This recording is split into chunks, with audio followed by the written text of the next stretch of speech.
Well, thank you everyone for being here today. I'd like to extend a thank you for the sponsors who are supporting this event. My name is Rob Reyes. I'm a trustee of Pflugerville ISD.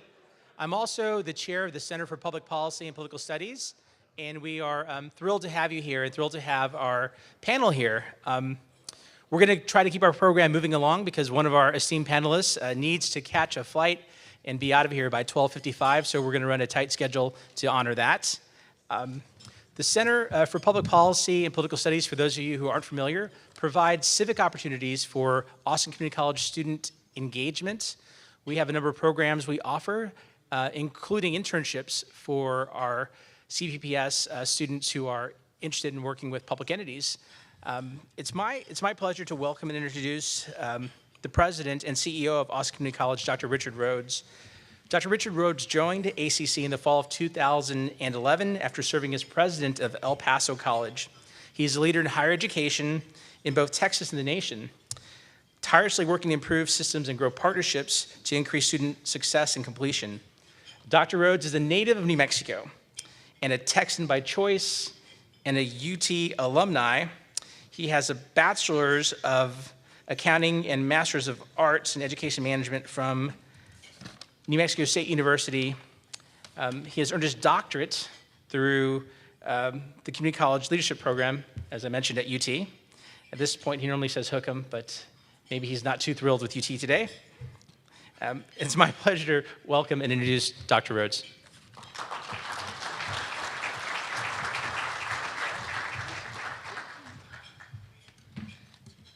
Well, good afternoon.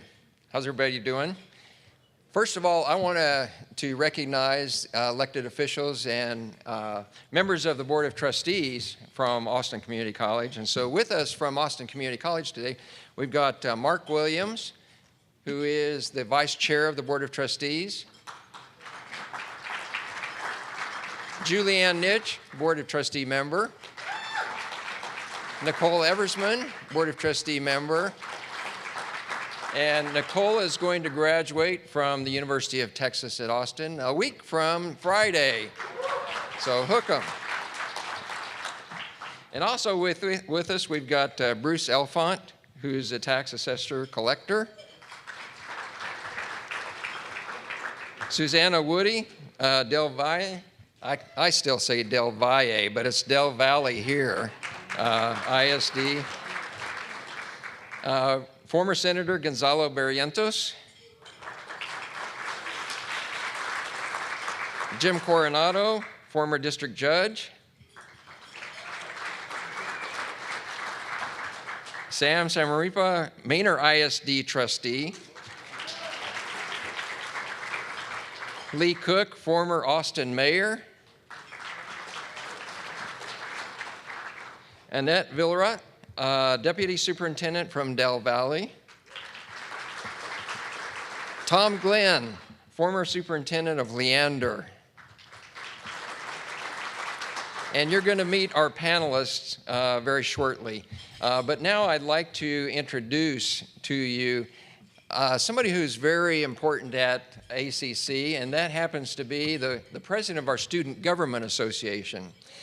This young man has done an incredible job as the president of the Student Government Association during this past year. He's been a real pleasure to work with. But let me tell you just a little bit about him, what he's done during this past year. He is, as of this Friday night, he'll be receiving a double major degree in business administration and also paralegal studies from Austin Community College. But at the same time that he's been taking courses at Austin Community College, he's been taking courses at Texas State University working towards a bachelor's degree in business administration. So he has been, I dare say, he has been quite busy, but very successful. Great example of what the type of student that we have at Austin Community College. And so please join me in welcoming Emmanuel Cuevas.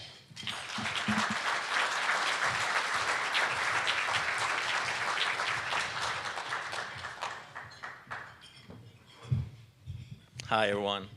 My name is Hi everyone, my name is Emmanuel Cuevas and I am the president of Austin Community College Student Government Association. And I would like to welcome you to this leadership gathering hosted by the Center for Public Policy and Public Studies. This is the 11th annual CPPS fundraiser where we acknowledge all the hard work that everyone at the center has done. Throughout this year and previous years, Student Government Association has worked alongside and has been advised by the CPPS to improve ACC, Austin, and the surrounding communities as a whole. Events that include, but are not limited to, the Brown Santa Book Drive. The Brown Santa Book Drive, where we collected over 4,600 books to give to children to inspire the love of learning on young minds. We also provided some of the books and some of the board games to the Sheriff's Department, so whenever the families of inmates visit their loved ones, they are able to spend quality time together. The 16 de septiembre event, where the center acknowledges Texas' rich and diverse history. The Constitution Day and Constitution Debate Day and the Constitution Signing Day, where the center teaches students how about their rights and how government works. The Texas Hispanic Politics and the Texas Independence Diversity Day, where the center encourages students to be active members in their community. The center doesn't only talk the talk, they also walk the walk. Last year, they asked student government members what they can do to get more students involved and better serve the student body at ACC. We told them that a lot of students would love to be more involved. However, sometimes we have to choose between being involved and being able to pay for rent and food. So they made it into a part of their policy to pay students for their work done at the center. They also made sure that most of the internships offered at the center are paid or have some sort of stipend associated with the internships. So thank you for listening to us and setting up an example for other organizations. I would also like to thank the ACC's External Affairs Department, because with their help, we were able to visit our US and state congressmen and representatives to lobby for more higher education funding and other issues facing us students today. Because of SGA, the CPPS, and the External Affairs Department, this year I was able to learn a lot about myself, how to be a leader and how to lead others. However, this year would not be possible without the following people. My vice president, who isn't here today, but he was Mr. Adrian Fierro, that was able to step up whenever I was not able to fulfill my duties as president. The Secretary, Luis Quijano, for keeping track of our association's records and knowing procedure better than I do. The Senate Chair, Ms. McCall-Kavanaugh, who led our recruitment efforts and made sure that all SGA members and all ACC students made sure that the administration heard all of our issues, and we represented everyone and every student in all ACC campuses. Director of Communications, Ms. Lauren Wallace, who isn't here right now either, but she is responsible for all our social media feed this year. Our treasurer, Maria Treveño, and Ryan Wharton, who kept track of our resources and make sure that our events are fully funded. Parliamentarian Mr. Mantos Oseni, who keeps order in our meetings, and our historian and 2019-2020 president, Mr. Noble Udo, one of the most wide-eyed and most motivated students that I have ever met. I cannot forget about Mr. Mohammed Al-Ghul for his advice, his guidance, and for sending out a whole bunch of recommendation letters. Thank you. But lastly, I would like to thank one very special person. This person has been a mentor to me and many other current and former members of SGA. This person is always willing to give students advice and willing to go beyond his duty to see students succeed. Without him, SGA will still just be considered another club at ACC. When I told this person that I was applying to be Lloyd Doggett's field rep, he immediately called up his office and told them that they would be crazy not to hire me. A week later, I was being interviewed by Lloyd Doggett's chief of staff in Washington, D.C. I didn't get the job, however. I didn't get the job, and that's because, like all millennials, I am overly committed. But this just shows how far he's willing to go for all students. So please join me in giving my mentor and director of the Center for Public Policy and Political Studies, Mr. Peg Young, a standing ovation.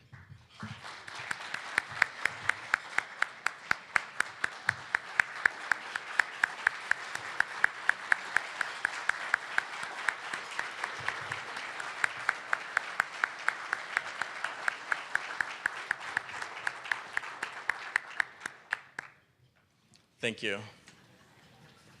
And I would like to introduce Ms. Malcolm over to our stage. Is that correct? Yes. I'm sorry. I'm sorry. I would like to introduce VP of Operations, Ms. Malcolm.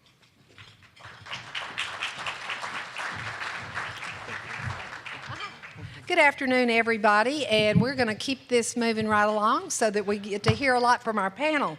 But it's my great pleasure to introduce our panel moderator for today, and that would be Texas Tribune CEO and co-founder Evan Smith.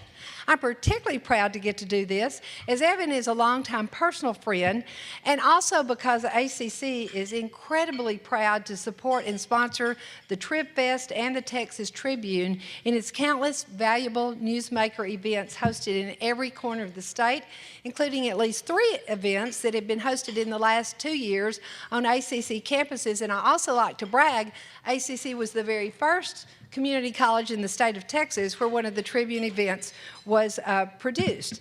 The Texas Tribune is an institution of civic literacy and balanced public affairs journalism because of Evan's vision. It provides a level of in-depth coverage that we don't see much anymore in this modern media landscape. So when I think about Evan, though, I think about the fact that he could be described as the Forrest Gump of Austin. Now, y'all think about that a minute, and he's got his head dug down. And here's why I say that, though. He knows and has probably interviewed every historical figure there is in the last 25 years. But, of course, we would have to call him the genius level Forrest. Because Forrest would often say, you know, my mama says, stupid is as stupid does, and I would change that for Evan to say, genius is as genius does, because Evan does genius for all of us. After he earned a master's degree in journalism at Northwestern, he learned Texas journalism and Texas politics at the Texas Monthly for over 17 years. Then he was smart enough and genius enough to see the handwriting on the wall of print journalism and invented the concept of truly independent news by creating the Texas Tribune. He uses his vast array of contacts that used to be called a Rolodex, now it's vast array of contacts, and he uses it to recruit famous and infamous guests for his nationally televised PBS show, Overheard with Evan Smith, and we're so excited that that will be moving to our ACC campus when KLRU gets out there. And when it comes to interviewing and asking the perfect questions, nobody does it better than Evan Smith. Please join me in welcoming Evan Smith.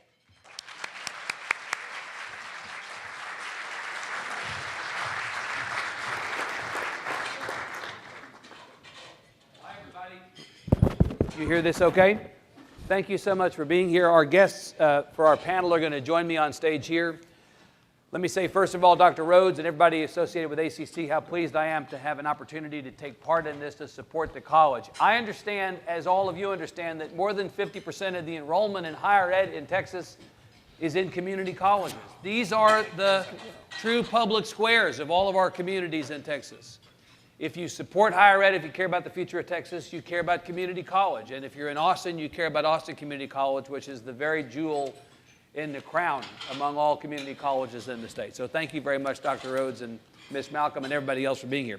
It is now my pleasure to introduce our guests. We're going to have a great conversation about the most important issue of this political and public policy year, school finance reform. And I'm so pleased to introduce 3 of the 13 public servants appointed in 2017 to serve on the Texas Commission on Public School Finance, which met during the legislative interim and produced a detailed report full of recommendations that drove the discussion about school finance reform during the 2019 session. We have a few weeks left. There's still a lot of work to be done, but we're getting close to the end, and we think we know what's going to happen, and we're going to talk about that with our guest.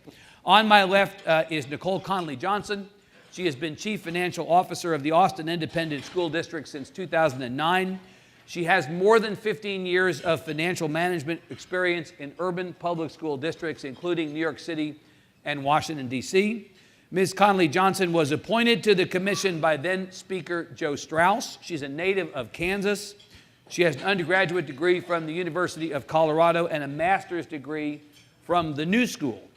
Doug Killian, next to Nicole, is the superintendent of the Pflugerville Independent School District. He previously served as the superintendent of the Hutto, Poteet, and Huffman Independent School Districts. He was appointed to the School Finance Commission by Lieutenant Governor Dan Patrick. He was born in Arkansas, though he says he's an Army brat. Really, he moved all over. Air Force brat, moved all over. He has an undergraduate degree himself from Southwest Texas State University, the old Southwest Texas State, a master's degree from the Texas A&M International University in Laredo, and a doctorate from Texas A&M University. Finally, Kevin Ellis, Republican. Where's the whoop? There's no whoops in the room. I'm sorry. I can't do anything about that. All right. Finally, Kevin Ellis, Republican of Lufkin, was elected to represent District 9 on the State Board of Education in 2016. He previously spent 4 years on the Lufkin Independent School District Board, including a year as its president. He was appointed to the School Finance Commission by the chair of the State Board, Donna Bahorich. Born in Texas City, Dr. Ellis has degrees from Western Washington University and Texas Chiropractic College. Please welcome our distinguished guests. Give them a big hand. So, I don't want to spend too much time in the past because we're really right now in the middle of the action on school finance. But you did serve on this commission, and there was a problem that the state decided we needed to solve. Mr. Ellis, define the problem. When you were appointed to this commission in 2017, the 13 of you, we had already studied school finance a lot. We've been studying it for decades. What was the purpose of doing this again in a formal sense? Well, as everyone remembers, back in the 85th legislative session, it all kind of came to a head, and when House Bill 21 did not go through, the compromise that they had was the School Finance Commission. Right. And that's what led to this year of study. So there are a couple of key points that I think led to this. You will hear a lot that you can't fix school finance without fixing property taxes. And there's a lot of people, and I think most people in this room are very worried about our school finance system and how it's working, but there's more people that are worried about their property taxes. I think when those two came together was what got most people's attention. I think one of the second things that really led us to where we were the outdated formulas. We're dealing with formulas from 20, 25 years ago. For example, we have a cost of education index that was set up back when Frisco had one stoplight. We have transportation funding that's set up when diesel was 57 cents a gallon. So there's some very outdated formulas that led to where we're at. And then the other issue, and I'm speaking to the epicenter right here, is just recapture. Right. Recapture got out of control, and that was the other issue I think led to this Right. wave. Nicole, you understand the recapture problem from inside the Austin Independent School District. We heard a lot for years about how Houston had a recapture problem. Austin's recapture problem has been significantly worse, has it not, than Houston? Significantly worse. Define that problem, please. Well, I mean, in the next 5 years, we'd be scheduled to spend $3.3 billion to the state. Austin represents 25% of all the collections in the state of Texas, and the state of Texas collects about $3.7 billion in recapture dollars. And so right now, this year, for the first time, we'll actually send more money to the state than we get to keep to run the district operations with our M&O tax. And so as I deal with taxpayers, probably Austin taxpayers more directly than most of our legislators, we've been sort of ringing the bell about this issue that's been growing. When I looked back just around in 2014, the portion of the recapture, and I'm going to call it what it is, a state tax, right? It's the state apportionment under the recapture system, was just over $350. it's grown to almost $1,700 of the tax bill of the average average taxpayer here in Austin. And so you've seen recapture balloon like 175% Right. in the next 5 years. And so we're going to be sending billions of dollars to the state, one city, one locality. At the same time, where we're struggling with a budget deficit of $65 million, we're closing schools, programs that we know are important to our communities are at risk of not being satisfied and funded. And so the fact that you're paying record property tax values, double digits, but see no localized benefits to it, it just culminated into this necessity to really look at and pay attention to why the state's reliance on recapture as a method of finance for the state was really putting just this unfair burden on local property taxpayers. Even TEA said the burden for local property taxpayers grew to almost 51%, right? And so you're paying the bigger share of the bill. Superintendent, you know, so much of the school finance conversation is about money. I mean, it has the word finance in it, right? And so much of what we think we need to do for the public education system has to do with money. Money's not the only answer. Right. Do you feel as a superintendent that more money would be good? Are you willing to say that as far as it goes, flat? You know, in general, yeah. Yeah. In general, I'd say yes. I mean, obviously, there are folks in the audience that would say that efficiency is part of that equation as well. Right. And I would say the same thing, but I don't think that we judge our entire public school system by a few bad actors that may not be doing efficient operations and all that. Right. There really is, I think, over the last 30 years, the system has just gotten out of whack. It's exactly like Dr. Ellis has described. You think there's a correlation between spending per student and performance in the classroom? Absolutely. I think one of the things that I've noticed, at least in our conversations during the Finance Commission, was the increased cost for some of our special needs kids. And I'm using that in the broadest sense of the word, not just special education. I'm talking about career and tech. I'm talking about our economically disadvantaged kiddos, our bilingual students, all of those things. I think that's probably one of the things that was probably missing from the Finance Commission, a little bit more data along the lines of what it costs to educate a kid in a special program. Right. Nicole, the numbers I've seen have the state average spending per student at about $2,000 or a little bit more below the national average spent per student.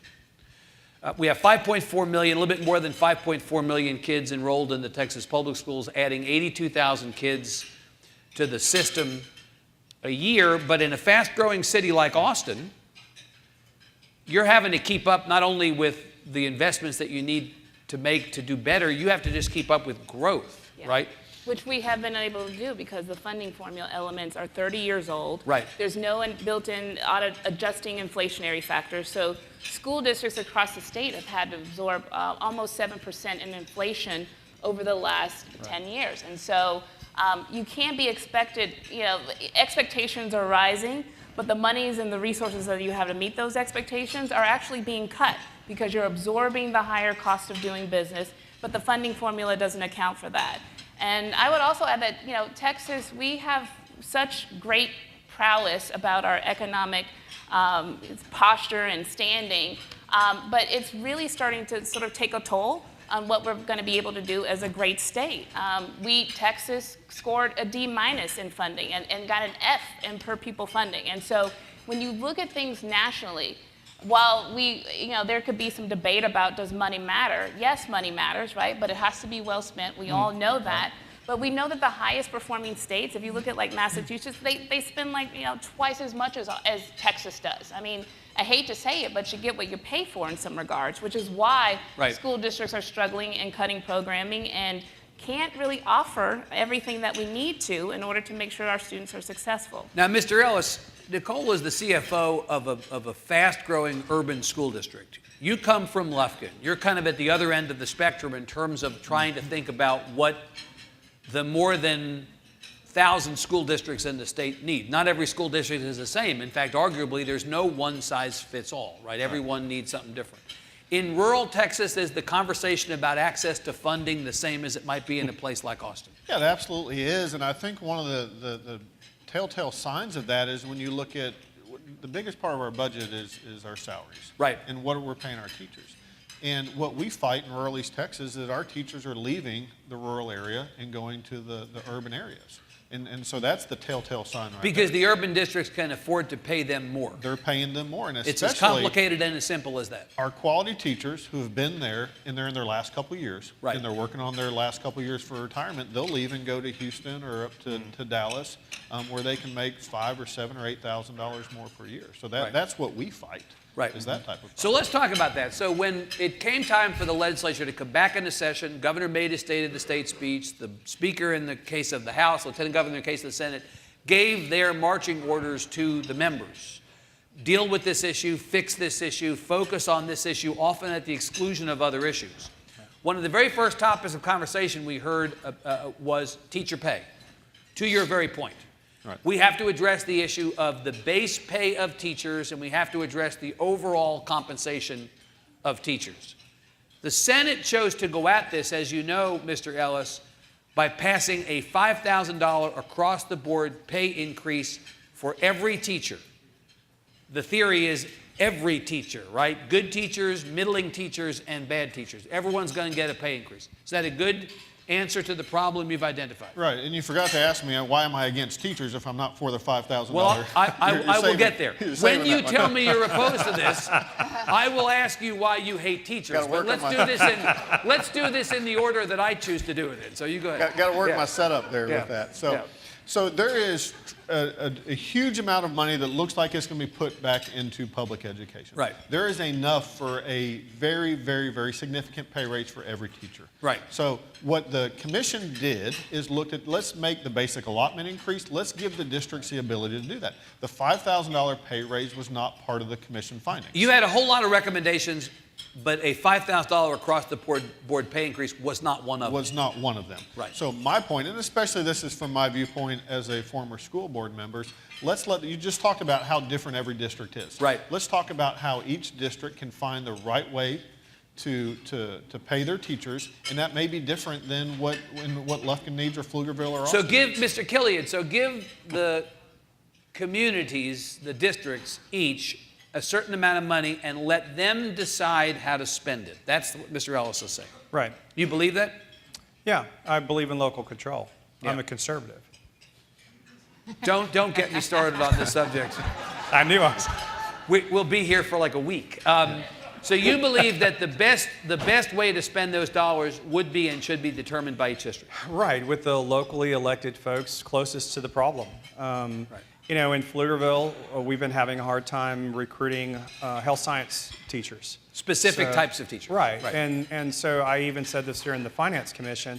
It's not just about paying teachers who are performing in the classroom more merit pay, that kind of stuff, or even paying teachers to go to high-need schools and all that. Right. It's also about the fact that there's less than 3% unemployment in this state. That's incredible. That's basically full employment. So it's becoming very hard as an educator and an administrator to recruit teachers into the Just to profession. find a qualified labor force to fill Right. those positions. And so I will say that I do get Right. the Lieutenant Governor's push for a $5,000 across the board, because you have seen teacher pay decline over the last decade. But you don't It think this is absolutely the has. correct solution to the correct problem? I Not would unless say they're- that I wouldn't have a problem with 5,000 plus more. Yeah, that's But not that alone. Right. Right. Your point of view on this, Ms. Conley Johnson, what do you say? I think I agree with Doug that the school districts need the flexibility to apply their resources in the way that they deem most appropriate. While we love our teachers, they're the core of what we do. I know that another half of the employees that we have are to make sure that our students get access to the classroom. They're driving buses, they're food service workers, Right. they're custodians. The counselors are being asked to do more and more.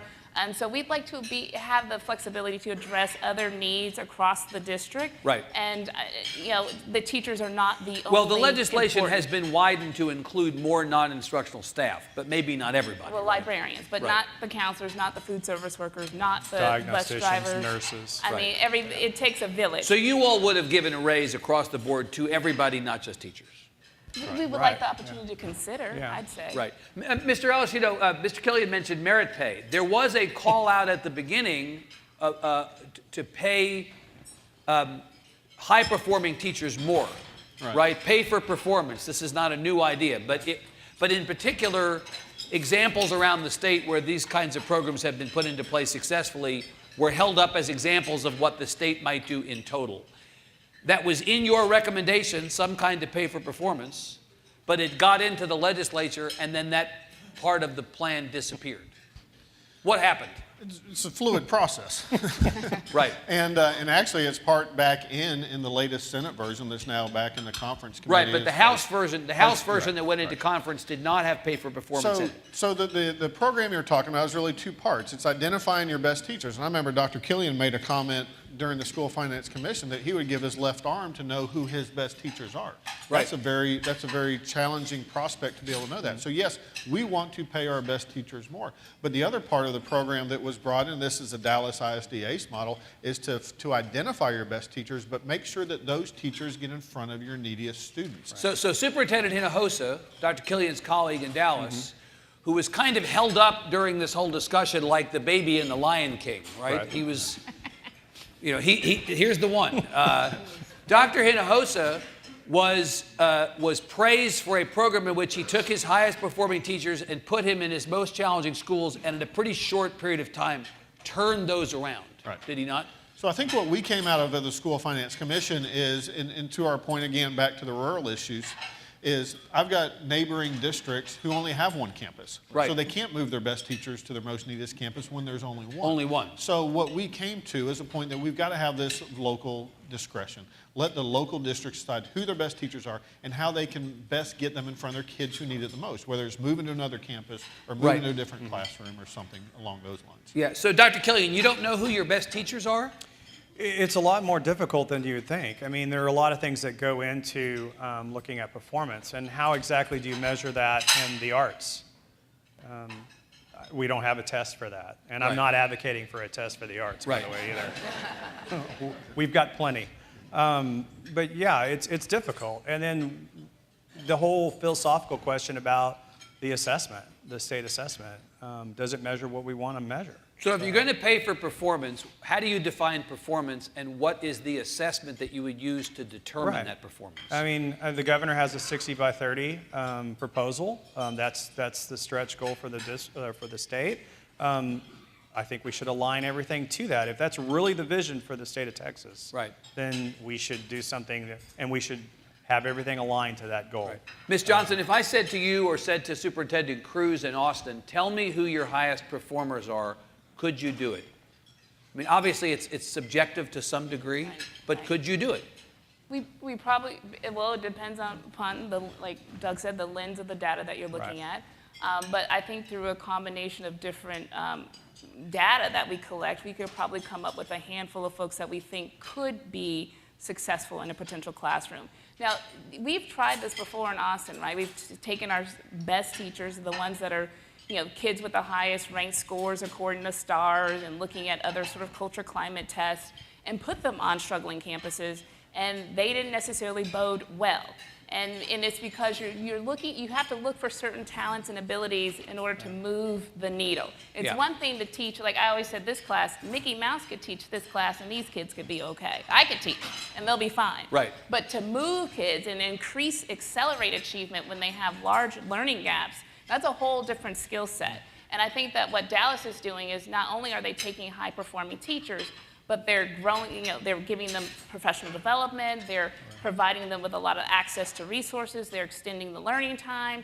So they're applying a lot of different treatments to really get to that result. I do think that we need highly competent teachers, and they need to be well paid. I'm all about the six-figure teacher. If they're able to move kids and if they're able to really demonstrate proficiencies. However, I know that it's not going to work for every district. Dallas lost that superintendent because he put in that performance-based system, and politically, the political wins were so difficult and challenging that he had to move on, and Michael Hinojosa came to sort of implement, and now they're seeing these results. I think in Austin, it's very difficult to overcome the discussions with our labor organizations and teachers who don't really want to step into the water of performance pay, which is why I got out of the House bill ultimately. Yeah, but Mr. Ellis, the fact is we always want accountability in some fashion. We always want funding based on outcomes. What's wrong with paying for outcomes? I mean, this seems elemental to me. You don't run a business any differently than you run a school district. You pay your best performers the most. You pay for performance. Right. And I think honestly that's what brought a lot of people to this table. You know, the question has been asked a lot, why have the stars aligned this session how did we get to a 13-0 unanimous vote? How did the big three show up the first day of the legislature all together? And there's people that have been brought to the table that haven't been to the table before, and some of those that came to the table are the ones who are looking for this type of outcome measurement. But like Dr. Killian said also, it's how are we measuring that? And even Commissioner Marathas talked about the STAR test. Even if the STAR test is functionally sound, but it doesn't have the confidence of the education community, we still have a problem. Let me ask you straight away, is the STAR test functionally sound? The STAR test there's areas of improvement it needs to have. We've got the difference of the Lexile reading levels. We've got, what exactly is being tested. So many of the conversations we get to, well, what other methods are out there? Can we use the SAT or the ACT or the ISIP or the MAP, which are different types of assessments that they have. And they're going to have their own problems also, right? Yeah, just name a new test so that we can go curse at that test with it. Right. And the idea is that even the STAR test is our test. And what I mean by that, it covers our standards. Those other tests don't teach or don't test to the Texas standards. So standards is the purview of the SBOE, right? Are the standards the right standards? The standards are good, and I'm biased, of course. You stand behind the standards, but you think that the mechanism for determining whether we're meeting those standards could be tweaked. Yes, the way the assessment, I would say, maybe a little stronger than tweaked to make sure that we're. But you would not throw the STAR test out right now, as some would. Because you're going to have to replace it with something else. With something. Dr. Killian, would you get rid of the STAR test if you could? No, and we need to stick with it for a while too. I think that's part of our problem the last couple of iterations of accountability. We haven't stuck with it long enough to. Right. I mean, because we'll rise to the occasion. This is Texas after all. We'll get there. It's just we need to have time to get there. I think that's been my biggest complaint about the last few accountability pieces. Ms. Johnson, no one likes the STAR test. Why not just get rid of it? Well, I think it's efficient for the state to have, it's a tool for the state to efficiently measure what they're spending money on and student progress. I'm torn. I'm 50-50 on whether STAR should be the mechanism or not, right? I understand the need to really challenge ourselves so that we can serve all kids and really monitor those efforts. But at the same time, I know that is it designed structurally to do what's intended, which means that there's going to be populations of kids who are not great test takers, who will never do well on STAR. And I worry about the psychological impacts of that, or I worry about inherent bias in the STAR test itself. Will some kids always do better? Is this a way to sort of siphon off the bad ones? And so I'm really torn in that regard, but I do know that I don't believe that the money should be tied to the outcomes of the performance of students, to kiddos showing up day one in school, and their money and their availability of programming is tied to how well the kid did before them. And yet you did call for, in the School Finance Commission report, some funding tied to outcomes, did you not? Yes, we all did, yeah. You did. Yep, so you all signed the report, not under duress. Not under duress. So if you don't like that kind of funding tied to outcomes, what kind of funding tied to outcomes do you like? I like funding tied to student characteristics and needs. I like the fact that, we had to sort of balance out all the different needs. Do I like everything that was in the commission report? No. There are things and elements in that commission report I'm still fighting to this minute to get out of any consideration in the session. But I do know that you have to find the balance of needs and balance out interest. And there was a real interest to have a performance component to it. And I was interested in increasing the basic allotment and finally getting transportation funds for Austin, who didn't get it as a Chapter 41. So it was just, coalescing all the different interests and needs. And so, yes, we all agreed that was a uniform report, but I can't say that every element of the report is something that I would strongly defend. I'm worried because we have to serve kids every day, no matter what. Whether we have the monies or not, they're legally entitled to an education that we have to provide. And so if the money is tied to the outcomes to the kids who need it the most, right? You're saying no to programming the kids who need it the most because the outcomes or the performance isn't as high as what was called for. And so that's where I'm torn about the money piece. Dr. Killian, as an advocate for local control, you said it. Why is it better for school districts to determine how money should be spent, but not better for school districts to individually determine what qualifies as performance? Why is there one size fits all for outcomes and not one size fits all for funding? Ooh. So let me just say this, I came to the state in '79 when my dad retired from the Air Force. I would say that the state's public education performance was not where it needed to be. So I actually am a strong believer in accountability. Right. So I do think the state has a role in setting the bar. But then they also have to provide the funds to get there. Yeah. So I do believe that that's part of the issue in this state, is the balance between enough accountability to hold us accountable for our results, but then enough local control to be able to reach whatever that bar is. Right. Mr. Ellis, one thing that's interesting to me about this whole process, coming from the School Finance Commission, rolling forward from the School Finance Commission report into the session, is now all of a sudden overnight everybody is for pre-K. And in the last couple of legislative sessions, pre-K was a hot potato. Pre-K was called godless socialism by some people who opposed it. We had state legislators say what you're doing in pre-K is ripping kids out of the hands of their parents and forcing them to go into this program, as opposed to assuming that parents know what's better for their kids. All of a sudden, overnight, now everybody seems to be for pre-K. What happened?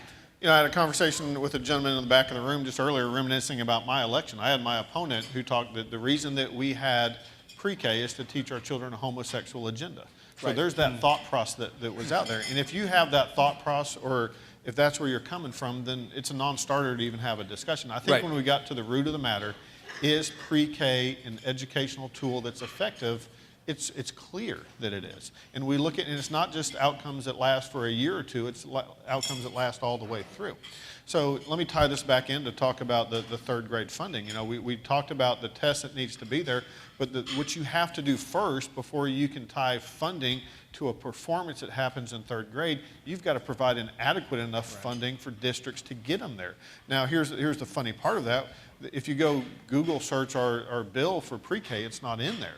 It's early childhood allotment, because there's still some of these types of issues that we're dealing with. The funds are there, but it gives districts the control to do pre-K. The money's there for that, or whether it's other types of tutoring or so forth. So, Dr. Killian, what's likely to pass the legislature is a means for districts to provide early childhood education. Right. But it is not a requirement that pre-K be made available to every kid in the state at a certain age, at a certain funding amount. Correct, and I'm disappointed by that.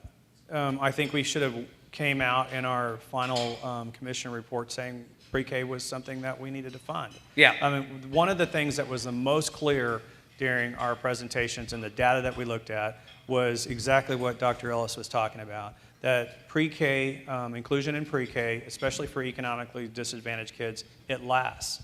It even improves post-secondary readiness. The Commissioner of Education showed us that data. Yeah.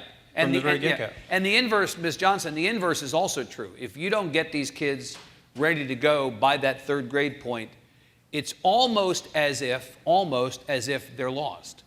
I've heard the president of the Dallas Federal Reserve Bank, Rob Kaplan, say that if you want to understand what we need to do for the future workforce of this state, the most important thing you can do is invest in pre-K.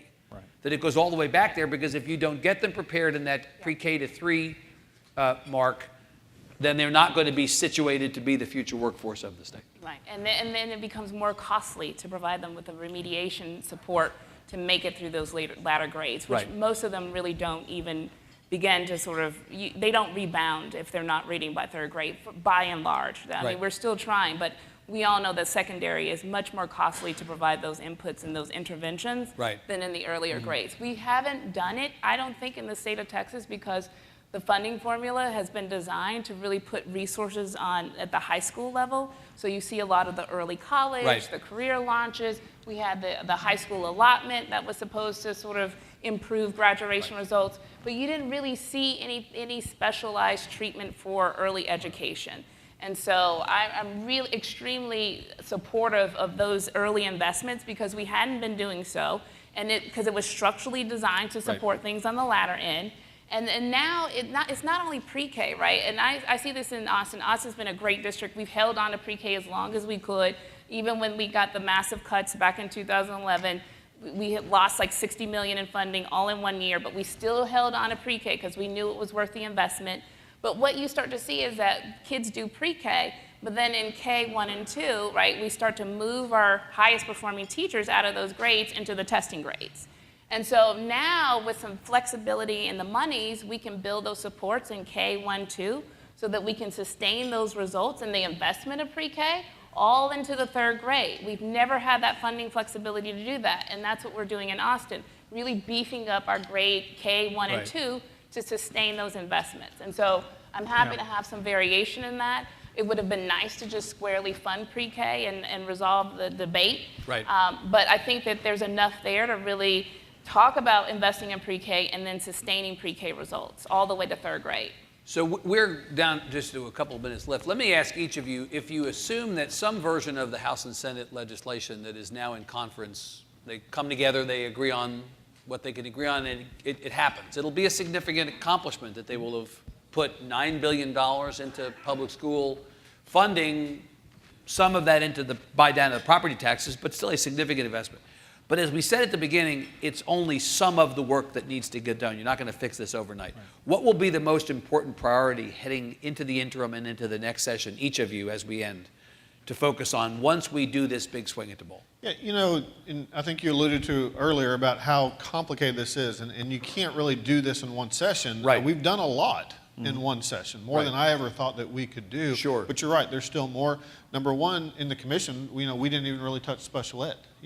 There's a court case going on. Right. The agency has come in with a different system and approach to it. So we decided to just let that work its way through the system. So I think special ed is going to need, now they have added a little bit into the bill, but it's not to the full extent.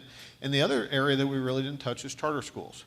And with the issue of that, it's just a whole nother area that we didn't have the capacity to spend time on.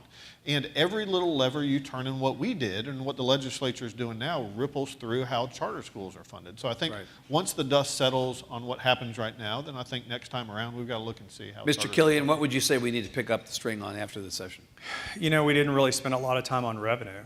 It was right at the end, and if we're going to continue to fund some of these things, revenue is going to have to be looked at in the state. Well, if really you commit hard. to $9 billion this next 2-year budget, the implication is that you're committing to it over time. Right, but I mean, it'd be nice to know that the revenue was available. And I would argue, are we really flowing $9 billion of new money to public schools? Are we really?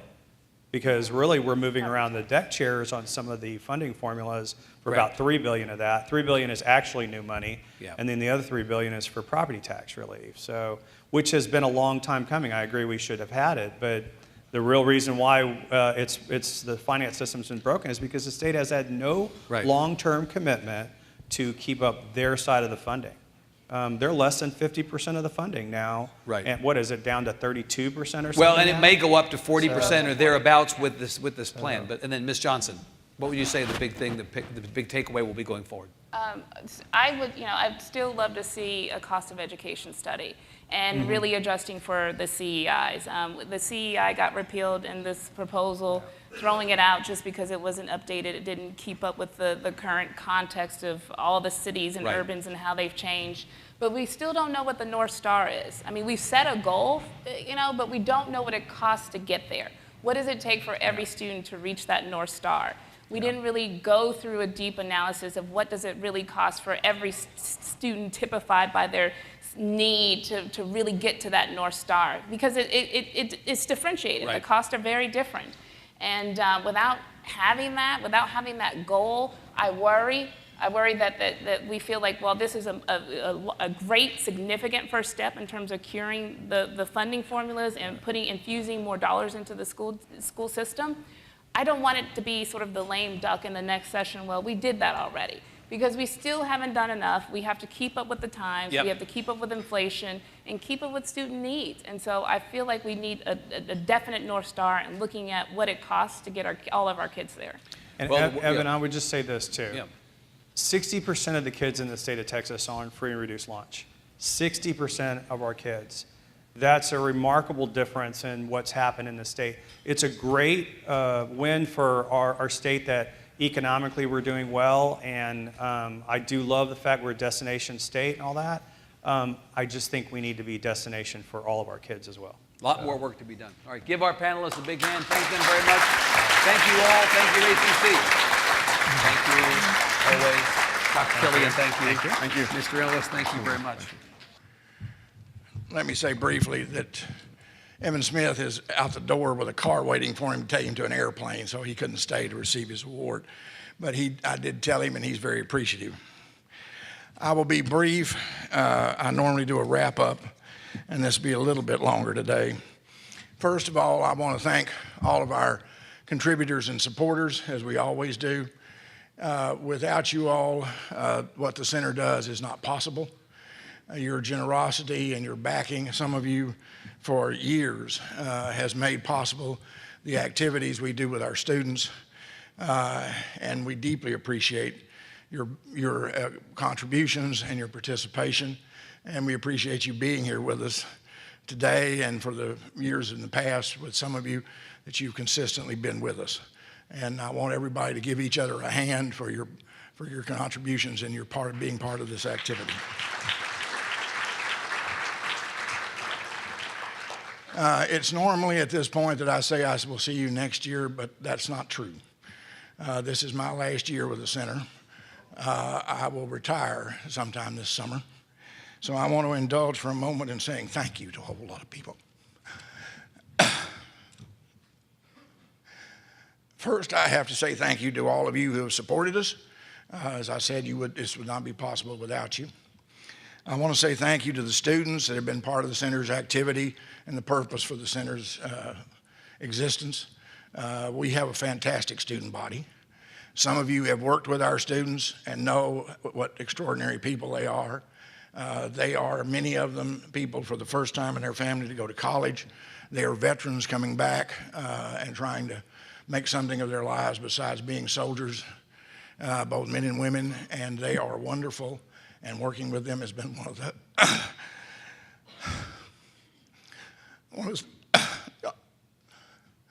of the real honors of my life, and I will miss them desperately. I have served under two fantastic presidents, Steve Kinslow, whose vision this center was, and gave me the chance to do this, and Dr. Richard Rhodes, who has supported our center and who has been my honor to work with. I've had recently two fantastic people I've worked under, Dr. Molly Beth Malcolm, who is one of my oldest and best friends, and Chris Cervini, who's been my direct supervisor and who comes from the same world I do of political consulting and has been a good friend and a good boss. I've had an outstanding board, and I want to recognize the chairman of that board, Bruce Todd, who has helped me found this thing and has worked with me consistently to keep it going. Gerald Hill, Alan Kaplan, and my most recent board chairman, Rob Reyes, who has worked with me for now several years and has helped me keep this thing afloat and financially and otherwise. I also need to thank the faculty team who has worked with me and has made these projects that we have done meaningful to the students and effective in keeping our vision going of promoting creative thinking and civic education and civic literacy. This includes David Lauterbach, Lynn Lytle, Jeff Millstone, Ed Mullen, who has run the internship program, which is a gold standard at this college, Mariano Diaz-Miranda, who has worked with my oldest friend at the college, the first one I met, and Walter Prentice. These are extraordinary academics, and they are extraordinary leaders, and they are extraordinary visionaries. There is a list of campus managers who I cannot name all of them. Some of them are now retired, but who made their facilities available to us and made them places of learning and excitement for the students, and I will never forget them. I want to say thank you to all of you who have helped me. Many of the students are here, many aren't. people like Samantha Davis and Paul Theobald and many, many more who have come through this program and who I've been excited to see grow into outstanding young people and justify what we have done. And you've all heard another one today in Emmanuel. They have made the long hours and the dedication and everything else worth it. This center is important. It is unique in the community college systems in the United States, and I look forward to seeing it continue. I have offered to work with it, but whether I do or not, it is something that this school should cherish and this city should cherish. And thank you for the opportunity to be part of it. Goodbye.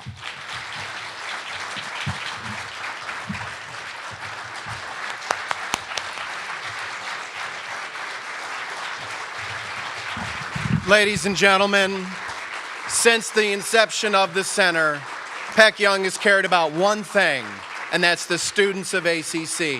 He has worked to create opportunities for the students at ACC. He uses his time, his connection, and his energy to help our students. We talk about community, we talk about service to our community. The center has been precisely that because of the leadership of Peck Young. And I want to thank him for everything he's done for my kids over the years. And I want to thank all of you for making sure he had the resources to do that. My name's Dave Lauterbach. I teach history at ACC. Thank you, Director Young.